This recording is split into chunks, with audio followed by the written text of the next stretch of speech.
Je me suis réveillé en sursaut, le goût du sang encore frais dans ma bouche, et le cri de ma belle-mère résonnant comme un écho infernal, « Espèce de voleuse, tu ne mérites pas notre nom. » Mon cœur battait à tout rompre, mais ce n'était pas la douleur de la chute fatale qui me transperçait, oh non, c'était la révélation brutale que j'étais revenu.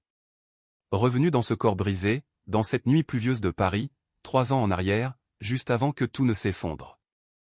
Et alors que la pluie martelait les vitres de l'appartement haussmannien, je sus que cette fois, ce serait eux qui saigneraient. La première chose que je sentis fut l'odeur. Cette odeur âcre de café brûlé et de parfum trop sucré, celle de l'atelier de couture où je passais mes journées à coudre des robes pour des bourgeoises qui me regardaient de haut. Mes mains tremblaient encore sur l'aiguille, mais ce n'était plus la peur d'une vie misérable, c'était la rage, pure et incandescente.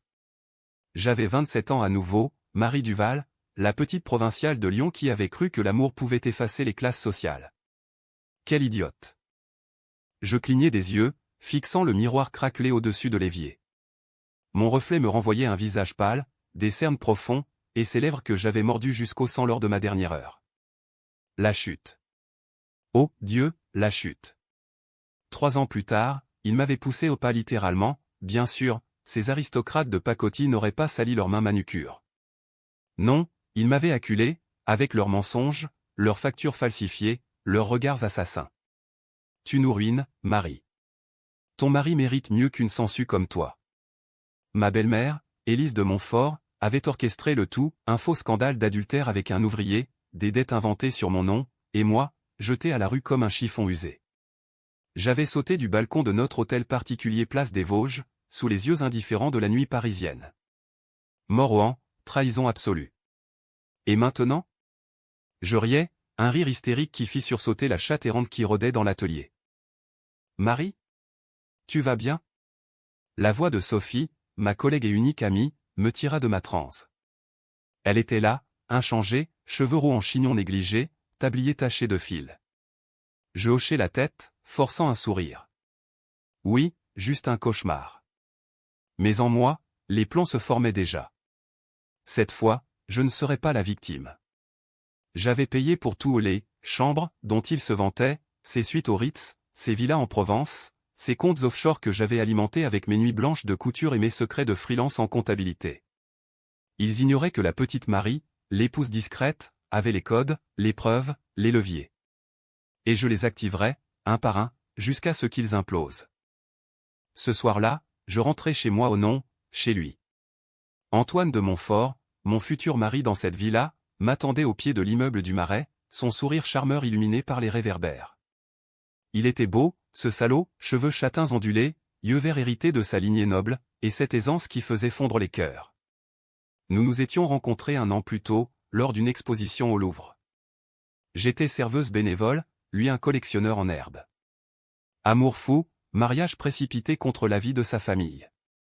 Mais je savais maintenant ce qui se tramait derrière, Élise, sa mère, qui me haïssait pour mon sang, plébéien, et son frère cadet, Lucien, un raté endetté qui me voyait comme un obstacle à l'héritage.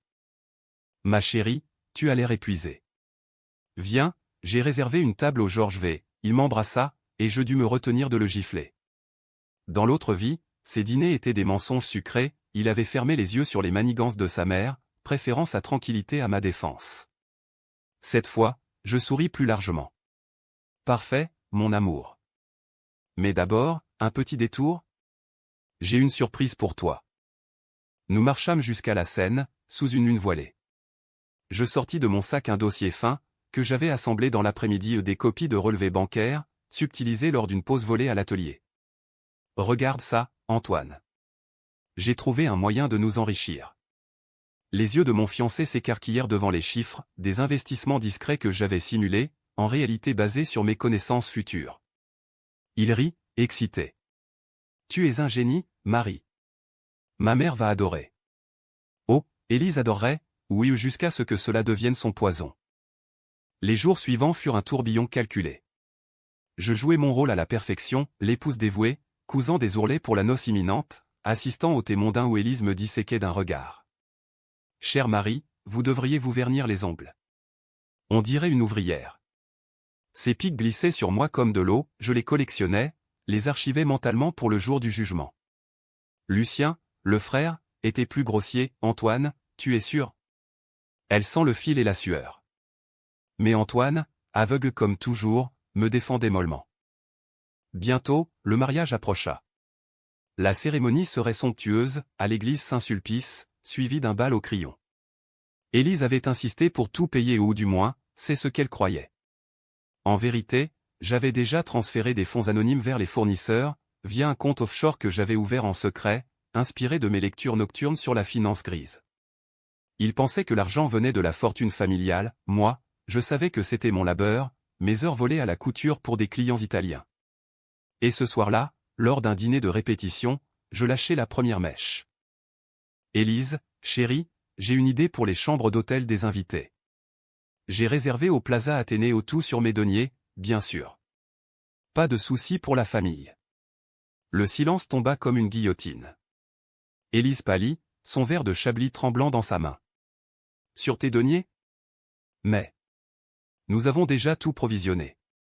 Je souris, innocente. Oh, juste un petit geste. Vous savez, je gagne bien ma vie avec mes patrons. Lucien ricana nerveusement, mais Élise me fixa, ses yeux comme des poignards. Elle flairait quelque chose au trop tard. La nuit de noces fut un simulacre. Antoine dormait, épuisé par le champagne, moi, je veillais, pianotant sur mon téléphone prépayé. Des mails anonymes partirent vers des journalistes du Figaro, des rumeurs sur les dettes cachées des Montfort, inspirées de ma mémoire. Pas encore accablant, juste une piqûre. Le lendemain, les premiers articles titraient « La vieille noblesse en péril ». Les Montfort sous le feu des créanciers. Élise appela, furieuse. « C'est toi. » Je feignis l'étonnement. « Moi ? Mais Élise, je suis votre belle-fille maintenant. Je ne ferai jamais ça. » Les mois passèrent en une danse macabre. Je m'infiltrai plus profondément, des contrats signés en mon nom pour les chambres familiales ou ses escapades annuelles à Deauville, ses croisières sur la Côte d'Azur. Chaque fois, je payais, mais je gardais les reçus, les preuves numériques. Antoine, ravi de ma débrouillardise, me confia même les comptes secondaires. Tu gères mieux que mon frère, ma Marie. Lucien, lui, sombrait, dette de jeu au casino de Monte-Carlo, présusuraire. Il me haïssait ouvertement, me traitant de « sorcière montante » lors des dîners. Puis vint le premier coup dur pour eux. Une inspection fiscale, que j'avais subtilement déclenchée via un type anonyme au fisc français. Les Montfort, avec leur niche fiscale douteuse ou héritage d'un grand-père collaborateur pendant la guerre, blanchi à la sueur d'investissements coloniaux se retrouvèrent sous le microscope. Élise hurla au scandale familial, c'est cette petite garce. Elle nous sabote. Mais Antoine douta pour la première fois. Maman, Marie n'est pas comme ça. Elle nous sauve, au contraire. Je savourais chaque instant. Pourtant, la tension montait en moi comme une fièvre. Étais-je en train de devenir pire qu'eux? Ces nuits où je pleurais en silence, hanté par le fantôme de ma chute, me rappelaient que la vengeance n'était pas gratuite. Mais reculer? Jamais. La France moderne, avec ses lois impitoyables sur la fraude, serait mon arme. Et bientôt, le bal masqué familial à Versailles approchait, l'occasion parfaite pour le prochain acte. Le bal de Versailles était un chef-d'œuvre de vanité, lustre en cristal taillant les ombres comme des diamants, robe de soie bruissant comme des serpents, et l'odeur entêtante de vieux or et de secrets pourris. J'avais cousu ma propre robe à un fourreau noir rehaussé de perles, inspiré des portraits de Madame de Pompadour, mais avec une fente audacieuse qui faisait jaser les matrones. Elle ose, cette roturière, murmura une comtesse à une autre. Je souris en passant, mon bras lié à celui d'Antoine, qui rayonnait de fierté.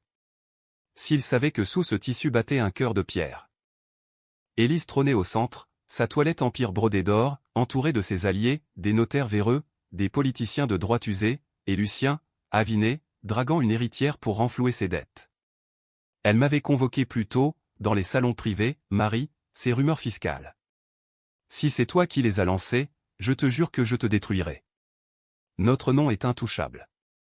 J'avais ri doucement, caressant le collier qu'Antoine m'avait offert, un bijou de famille, en réalité un pion dans mon jeu. Élise, je protège ce nom. Contrairement à certains qui le gangrènent. Ses yeux s'étrécirent, elle savait que je parlais de Lucien, dont les prêts illégaux menaçaient l'héritage.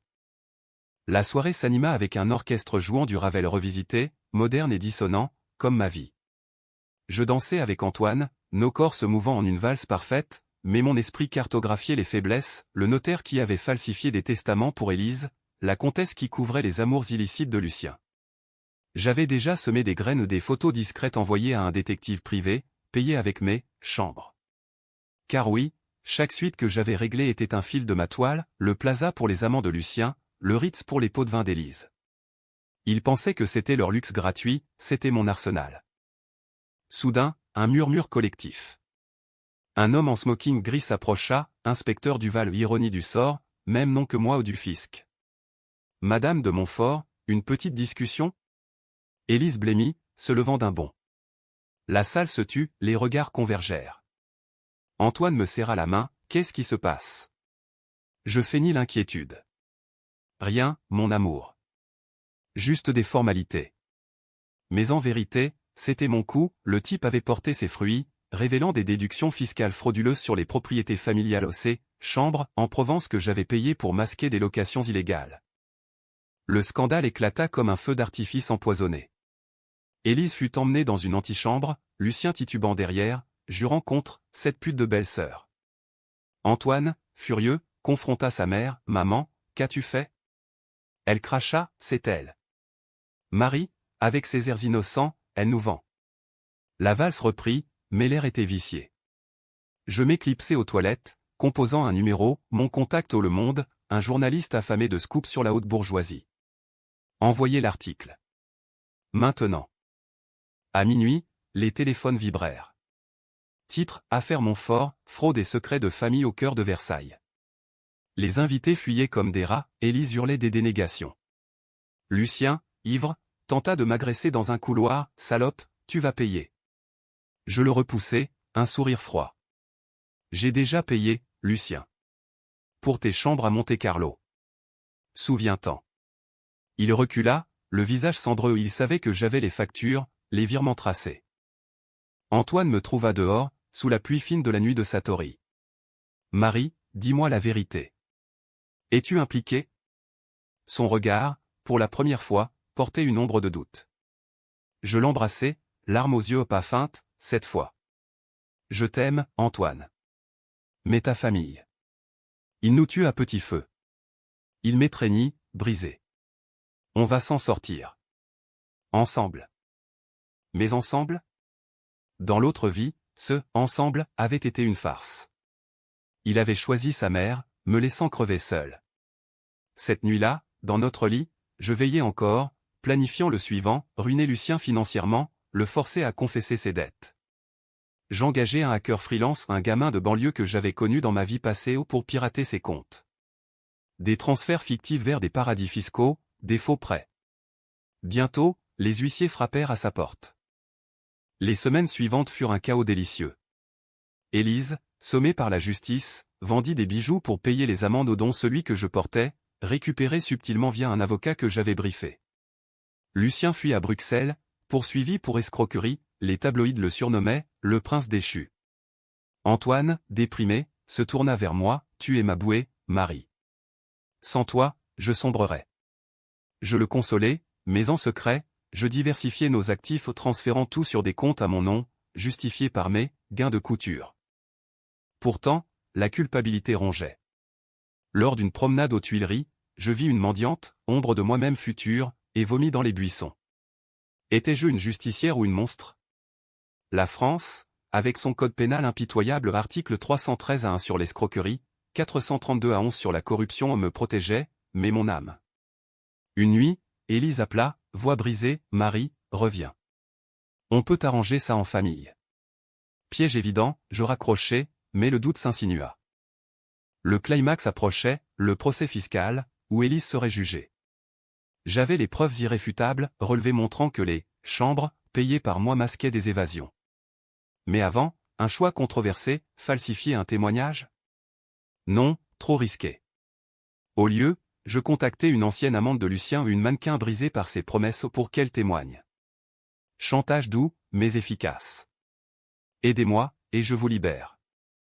Le jour du procès arriva, sous un ciel de plomb à Paris. La salle du palais de justice puait la sueur et l'ambition. Élise, vieillie de 10 ans, me foudroya du regard. Traîtresse, murmura-t-elle. Antoine, à mes côtés, serra ma main. Les témoignages tombèrent, le notaire craqua, avouant les faux, la mannequin pleura, décrivant les nuits payées par moi pour couvrir les folies de Lucien.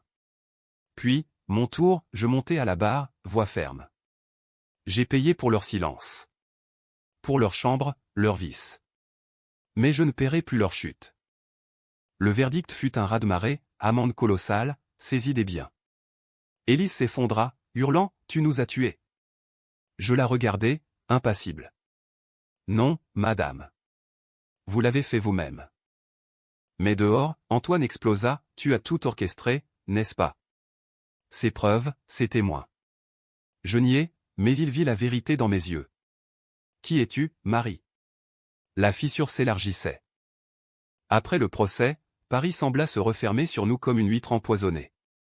Les Montfort n'étaient plus, il ne restait que des ombres, Élise recluse dans un appartement sordide du 18e arrondissement, Lucien en cavale à Lisbonne, harcelé par des créanciers. Antoine et moi, nous emménageâmes dans un loft minimaliste près de Bastille payé, bien sûr, avec les fonds que j'avais sauvés. Mais la maison était hantée, non par des fantômes, mais par le silence. Il me regardait comme une étrangère, ses caresses mécaniques, ses questions nocturnes, comment as-tu su pour les comptes offshore ? Pour les dettes de Lucien ? Je mentais, bien sûr. Intuition féminine, mon amour. Et mes nuits à étudier la compta. Mais la vérité bouillonnait, cette vie seconde était un purgatoire. Je revivais chaque matin le goût du béton sur ma langue, l'impact du sol place des Vosges. La vengeance me nourrissait, mais elle me rongeait. Pour la première fois, je consultai un thérapeute, un psy freudien du quartier latin, qui disait qu'aimer, rêve récurrent de chute. C'est une renaissance, madame. Une seconde chance. Si seulement il savait. Mon plan évoluait. Élise n'était pas brisée, elle complotait encore. Un mail anonyme arriva, rendez-vous au Père Lachaise. Où je révèle ton petit secret, le bébé que tu as perdu, et que tu as caché. Le choc me plia en deux. Dans l'autre vie, j'avais fait une fausse couche à 5 mois, dû au stress de leur harcèlement, Antoine l'ignorait, Élise l'avait appris et utilisé pour me briser. Comment savait-elle ? Non, c'était du bluff mais suffisant pour me faire douter. Je me rendis au cimetière, sous la pluie d'octobre, les tombes de Chopin et Proust veillant comme des juges muets. Elle était là, emmitouflée dans un manteau usé, son visage un masque de haine. Tu crois m'avoir vaincu, Marie ? J'ai encore des cartes. Ton mari. Il sait pour tes transferts. Il va te quitter. Je ris, mais mon cœur saignait. Et vous, Élise ? Vos chambres secrètes ces nuits à l'hôtel Lutetia avec votre amant, payées par moi pour que Lucien ne sache pas ? J'ai les vidéos. Mensonge, mais elle blêmit. C'était le twist, dans ma vie passée, j'avais découvert ses infidélités via un détective, mais n'avais rien dit. Cette fois, je les utilisais. Nous nous affrontâmes verbalement, mots comme des coups de couteau. Tu n'es rien sans nous. Une couturière qui a eu de la chance, cracha-t-elle. Et vous, une veuve qui a épousé l'argent, pas l'amour. Votre mari ou mon beau-père s'est suicidé à cause de vos dettes, pas des miennes. Elle recula, touchée au vif. Le secret familial, le suicide de 1998, étouffé, mais que j'avais exhumé dans mes recherches nocturnes. Comment ? Je souris. J'ai payé pour savoir. De retour chez moi, Antoine m'attendait, valise à la main. J'ai vu les relevés, Marie. Tu as tout manipulé. Pourquoi ? Les larmes coulèrent vraies, cette fois. Je m'effondrai, lui racontant tout, la chute, la trahison, la renaissance. Je suis revenu pour nous sauver. Mais il t'avait déjà corrompu. Il me crut, ou feignit-le, nous fîmes l'amour cette nuit-là, un mélange de désespoir et de feu. Je te pardonne, dit-il. Mais plus de mensonges. Pourtant, les mensonges étaient ma peau. Le lendemain, je contactai un avocat spécialisé en divorce pas pour Antoine, mais pour anticiper. Élise contre-attaqua, une plainte pour diffamation, accusant moi d'avoir fabriqué les preuves fiscales. Les journaux s'emparèrent, guerre des Montfort, la belle-fille contre la matriarche. C'était controversé en moi, l'outsider, contre la vieille garde. Les féministes me portaient au nu, victoire sur le patriarcat. Les conservateurs me lapidaient, une intrigante qui détruit la famille française. Lucien revint alors, comme un chien battu. Il surgit à notre porte, suppliant, « Marie, aide-moi. Les Portugais me traquent. » Je le laissai entrer, par pitié calculée. Il avoua tout, les dettes, les chambres payées pour ses vices-drogues, pute. Maman m'a forcé à te salir, à inventer l'adultère. Le choc, Élise l'avait manipulé, son propre fils, pour me discréditer. Je lui tendis un chèque le dernier qu'il verrait. Pars, et témoigne contre elle au prochain procès. La tension culmina lors d'une réception au Fouquet's, où Élise lança son offensive, un toast empoisonné. À Marie, qui a payé nos chambres. Mais pas notre pardon. Les rires fusèrent, mais Antoine se leva, assez, mère. Marie a sauvé ce qui restait de notre honneur. Elle s'étouffa de rage, et dans la cohue, je la vis s'effondrer aux crises cardiaques, murmurèrent les ambulanciers. Fausse alarme, mais le message était clair, elle était à bout. Seul dans la nuit, je marchais le long de la Seine, les lumières de Notre-Dame dansant sur l'eau noire. La vengeance m'avait rendu invincible, mais vide. Étais-je allé trop loin? Le choix controversé vint, détruire Élise définitivement, ou la laisser pourrir dans son amertume. Je choisis le feu, un dossier complet envoyé au procureur, incluant ses liaisons, ses fraudes passées. Illégal? Oui. Morale? Dans ma seconde vie, la morale était un luxe. Antoine me surprit, j'ai tout lu. Et je t'aime encore plus pour ça. Twist inattendu, il avait fouillé mes mails, découvert ma « renaissance » via un journal intime que j'avais laissé traîner. Tu es ma guerrière. Allons-nous-en d'ici, loin de Paris. Mais Élise, depuis son lit d'hôpital, jura, tu ne t'en tireras pas. L'hôpital Cochin puait la javel et les regrets. Élise gisait là, perfusion au bras, son empire réduit à un bip monotone. Je vins seul, contre l'avis d'Antoine, laisse-la crever en paix, avait-il dit, amer. Mais la paix? Non, pas pour elle. Pas encore. Je m'assis au chevet, son regard perçant le mien comme une lame. Tu es venu admirer ton œuvre, sorcière? Sa voix était un râle, mais chargé de venin. Non, Élise. Je suis venu pour la vérité. Je sortis une enveloppe photo jaunie, extrait de journaux d'archives. Le suicide de son mari, en 98, non pas dette, mais une lettre d'adieu accusant elle d'infidélité chronique, de vol dans la fortune familiale. Vous avez tout falsifié. Pour protéger votre image. Et maintenant, c'est mon tour de vous montrer. Elle trembla, mais rire à un rire cassé. Tu crois que ça me touche? J'ai survécu à pire. La guerre, les Allemands dans notre cave. Toi, tu n'es qu'une petite bourgeoise en herbe. La guerre. Le secret enterré, la famille Montfort avait collaboré, hébergeant des officiers nazis dans leur « chambre » de province pour de l'or. J'avais déterré ça via un historien freelance, payé avec mes derniers gains de couture. Et si le Monde publiait ça? La matriarche antisémite qui a vendu son âme pour des suites au Ritz? Elle se redressa, pâle comme un linceul. Tu n'oserais pas. C'est de la diffamation. La loi Guesso. La loi protège les victimes, Élise. Pas les bourreaux. Je la laissai là, brisée, et sortis dans le tumulte de Paris au klaxon, touriste, vie qui pulsait. Antoine m'attendait au café de Flore, son visage un mélange de soulagement et de tourment. C'est fini? Je hochai la tête, mais le mensonge pesait. Non, ce n'était pas fini. Lucien avait fui, mais pas sans laisser une bombe, un mail groupé à la famille élargie, accusant moi d'avoir empoisonné Élise avec du stress délibéré. Elle veut l'héritage tout entier. Le scandale familial explosa. Cousins, oncles, tous ces vautours de province débarquèrent, réclamant des parts. Une assemblée houleuse dans notre loft, cris, accusations, verres brisés. Tu as manipulé Antoine, Marie. Une goldiguée qui paie des chambres pour acheter le silence, hurla un oncle bedonnant. Antoine les mit dehors, mais le doute s'était insinué. Cette nuit, il but au trot et murmura, et si c'était vrai? Si tu étais revenu. Pour te venger de moi aussi?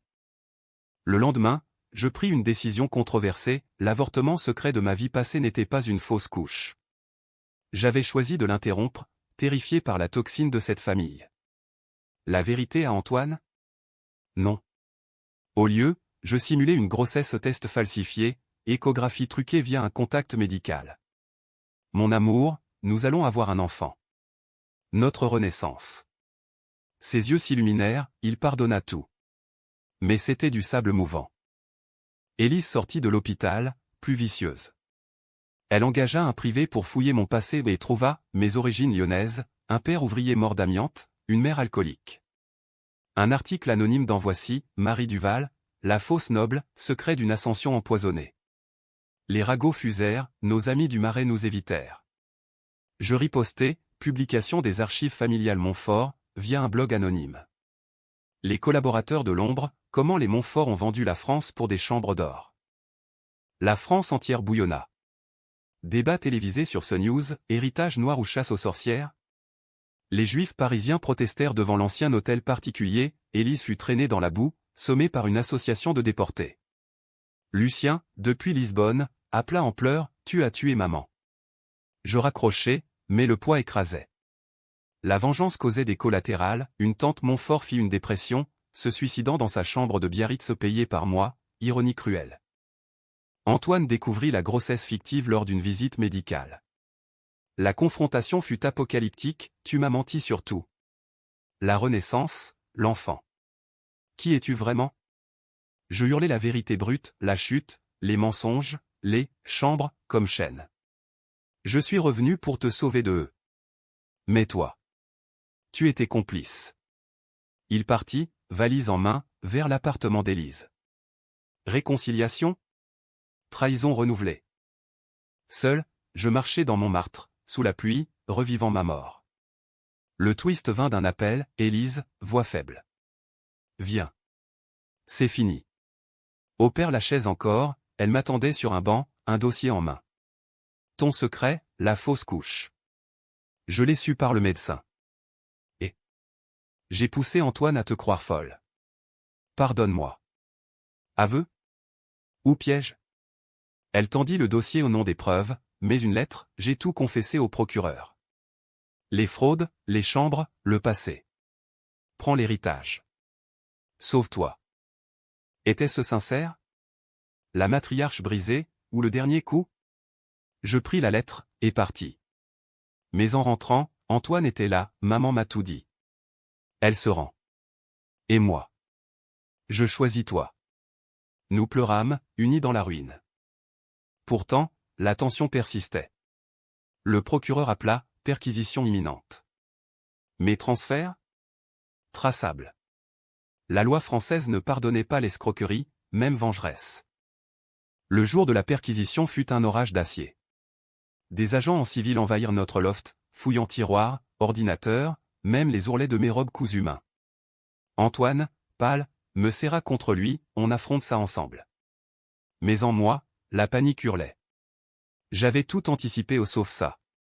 Les chambres, payées en cash anonyme, les virements via proxy, mais un fil pendait, le hacker de banlieue, arrêté pour un autre coup, qui avait balancé mon nom. Élise arriva en taxi, escortée par son avocat un requin du 8e arrondissement. Je prends la faute, Marie. Mes ordres? Mensonge noble? Ou sacrifice calculé pour racheter son âme? Le procureur, un homme sec comme un croquant, l'interrogea, Madame de Montfort, ces transferts. Orchestrés par vous? Elle hocha la tête, voix ferme, oui. Pour protéger la famille de ses propres excès. Marie n'a rien fait. Les agents hésitèrent, Élise, avec son pédigré, avait du poids. Mais le twist final frappa comme la foudre. Dans le dossier qu'elle m'avait donné, une clause cachée, un testament révisé, laissant tout à moi ou sous condition de discrétion sur le passé nazi. Prends-le, et pars. Laisse-nous pourrir. Pourquoi? Dans ses yeux, je vis, pas la rédemption, mais la manipulation ultime. En acceptant, je devenais complice du silence sur les crimes de guerre, un choix controversé, immoral. Refuser? Perdre tout, et risquer la prison pour mes fraudes. Antoine lut le testament, horrifié. Maman. Tu nous vends encore? Elle sourit, amère, la famille, c'est la survie. Marie l'a appris la première. La salle du commissariat devint un tribunal improvisé, cris, pleurs, vérité nue. Lucien appela depuis l'aéroport extradé, menotté. C'est fini pour nous tous. Je fis mon choix, déchirer le testament. Non, Élise. Je paie mes chambres, mais pas votre silence. Publiez tout. Le procureur nota, les archives familiales furent rouvertes. Scandale national, les Montfort, de la collaboration à la fraude. Élise fut arrêtée pour obstruction, Lucien, pour ses dettes, la famille s'effondra comme un château de cartes. Antoine et moi. Nous partîmes pour Lyon, ma ville natale. Pas de happy end hollywoodien, il me quitta 6 mois plus tard, incapable de vivre avec une revenante. Mais moi, Marie Duval non plus de Montfort, je renaquis vraiment. J'ouvris un atelier de couture éthique, utilisant les derniers fonds légaux pour aider des femmes battues, des ouvrières exploitées. Les chambres devinrent des refuges, appartements pour victimes de familles toxiques, payés de ma poche. Des années après, sous un ciel clair de Provence, je revis Élise vieille, édentée, dans une maison de retraite anonyme. « Tu as gagné » murmura-t-elle. Je secouai la tête. Non. J'ai survécu. Et en partant, je sus, la vengeance n'était pas la chute, mais le vol. Paris, en bas, scintillait vivante, impitoyable, française jusqu'à l'os.